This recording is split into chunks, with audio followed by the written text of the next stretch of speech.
బులెటిన్లో breaking news చూద్దాం. ప్రధాని నరేంద్ర మోదీ తన 2 రోజుల భూటాన్ పర్యటనను ముగించుకున్నారు. పర్యటనలో భాగంగా చివరి రోజు దింపులో భూటాన్ 4వ రోజు జిగ్మే సింగే వాంగ్చుక్తో సమావేశమయ్యారు.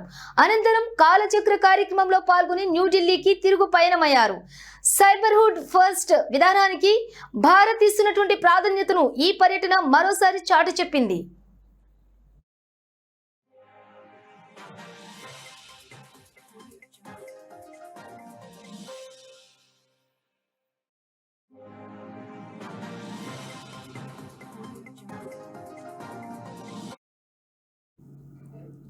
అంతకుముందు మంగళవారం ప్రధాని మోదీ భూటాన్ ప్రస్తుత రాజు జిగ్మే ఖేసర్ నామ్గ్వేల్ వాంగ్చుక్ తోటి విస్తృత స్థాయి చర్చలు జరిపారు.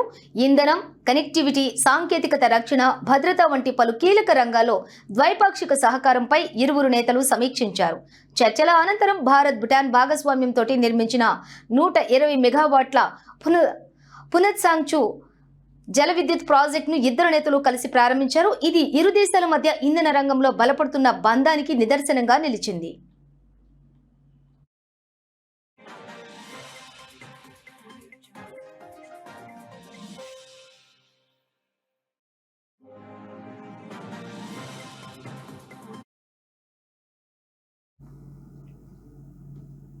ఈ పర్యటనలో సాంస్కృతిక, ఆధ్యాత్మిక బంధాలకు కూడా పెద్దపీట వేశారు.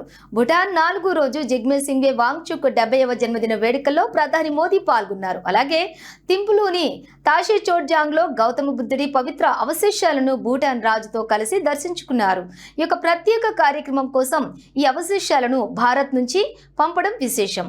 1972 నుంచి 2006 వరకు భూటాన్ను పాలించినటువంటి జిగ్మే సింగే వాంగ్చుక్ దేశ ఆధునికీకరణలో కీలక పాత్ర పోషించడంతో పాటుగా స్థూల జాతీయ సంతోషం అనే సిద్ధాంతంతో ప్రపంచ గుర్తింపు పొందారు.